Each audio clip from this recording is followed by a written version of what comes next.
Hello friends मु रश्मिरंजन आपको स्वागत जनाऊँ आप यूट्यूब चैनल स्टडी टाइम को आज भिडियो रही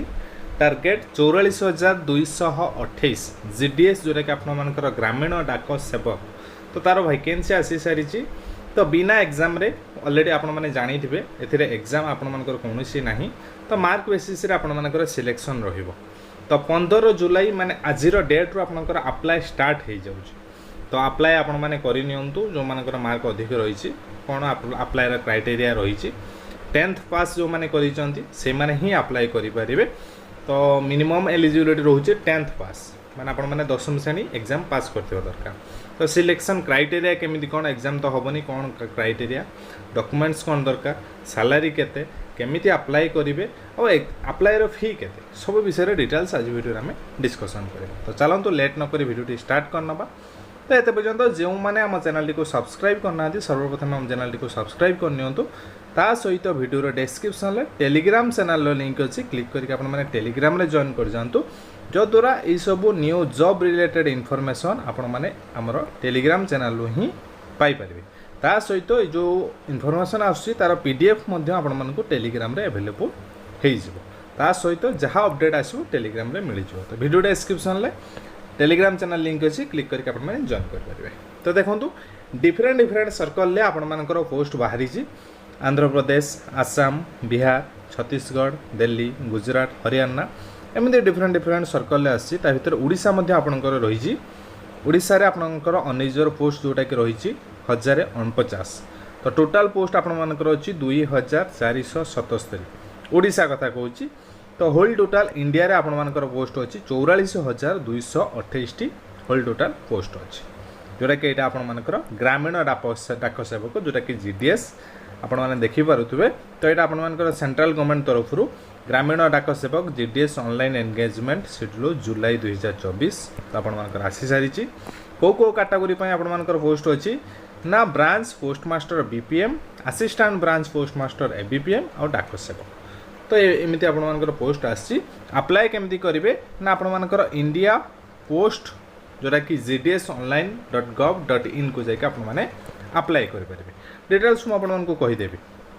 तो आगे देखी दिखाँ अप्लाई केवे स्टार्ट होची ना अप्लाई आज डेट माने 15 जुलाई रु स्टार्ट हो सारी अप्लाई आपण रोचे 5/8 माने 5 अगस्त तो जिते जल्दी आपण मैंने पारे अप्लाई कर दिंतु तापर आपर एडिट आसो 6 अगस्त रु 8 अगस्त पर्यंत आपर एडिट रही कौन से आपने रंग एंट्री कर दौरान ताहले आपने एडिट करेंगे तापर डिटेल्स मुझे इंपोर्टाट पॉइंट ही आपको कहीदे सब आपको हाइलाइटेड करके मार्क ही आनी तो सैलरी कथा देखी दिंतु सैलरी कहार केते ना बीपीएम रो सैलरी आपन स्टार्टिंग 12,000 रु आपण माने पाइबे 29,380 और एबीपीएम डाक सेवक तार सैलरी आपण माने 10,000 रु 24,470 आपणकर सैलरी रही एज लिमिट मिनिमम एज 18 वर्ष तो जे अप्लाई करिवो तार 18 वर्ष होइथिबा दरकार और मैक्सिमम एज होची 40 वर्ष ता सहित रिलैक्सेशन भी रोचे आपर SC ST OBC EWS PWD समस्त आपर रिलैक्सेशन रोचे ईडब्ल्यूएस में नो रिलैक्सेशन रोचे माने 40 वर्ष ही आपर मैक्सिमम तो क्वालिफिकेशन कौन कौन थे आपने अप्लाई करेंगे एजुकेशनल क्वालिफिकेशन कौन आपंकर secondary school examination pass certificate माने आपंकर 10th सर्टिफिकेट जदि आप 10th पास करछंती विथ मैथमेटिक्स इंग्लिश आपंकर टॉपिक अच्छी ताले आप मैंने अप्लाई करेंगे आउ 10th पास ही आपंकर एलिजिबिलिटी +2 जे पढ़ी था न पढ़ी था जब 10th पास करछंती आप मैंने अप्लाई करेंगे नेक्स्ट अदर कौन क्वालिफिकेशन आपंकर थिबा दरकार नॉलेज इन कंप्यूटर चलै पारुथवा दरकार किसी नॉलेज थिबा दरकार साइकिल चलै पारुथवा दरकार और एडिक्वेट मीन्स ऑफ लाइवलीहुड तो आपण माने जीविका विषय किसी जिनस जानी दरकार रिजर्वेशन विषय आपको डिटेल्स रही मेन पॉइंट केमिति अप्लाई करेंगे ना आज आपर अप्लाई होची इंडिया पोस्ट gds.online.gov.in वेबसाइट को जाकि आपने इजिली अप्लाई करेंगे सिलेक्शन क्राइटेरिया कौन ना सिलेक्शन क्राइटेरिया होची गोटे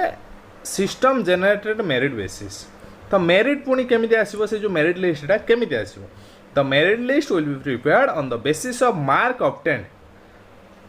कौटारे मार्क रखिथे ना आपण जो सेकेंडरी स्कूल एग्जामिनेशन जो 10वीं श्रेणी रे आपण माने जो जो मार्क रखिथिबे से मार्क को लेकिन मेरिट लिस्ट आसीबो। तो आपण मानको मु कहूची स्पेशली को माने अप्लाई करबा दरकार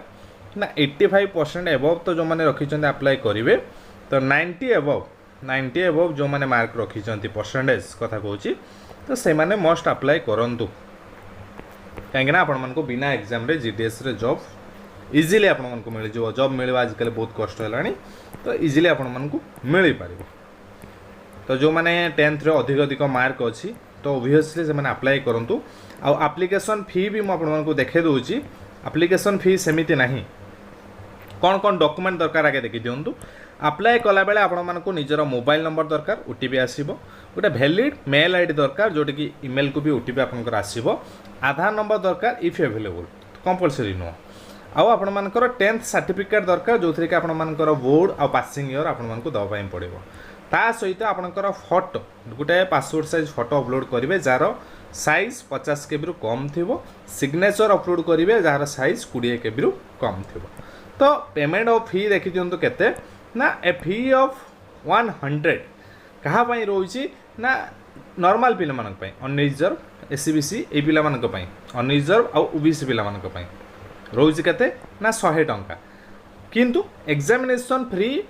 पूरा कंप्लीटली फ्री रोची एग्जामिनेशन फी फ्री रोची कहा पई ना जो माने फीमेल से अनरिजर्व हो कि ओबीसी हो तो जो माने फीमेल कैटेगरी से मानक पई कंप्लीटली फ्री ता सहित जो माने एससी आ एसटी से मानक पई आ पीडब्ल्यूडी जो माने आ ट्रांस वुमेन जो माने से मानक पई कंप्लीटली फ्री रोची आपनकर अप्लाई।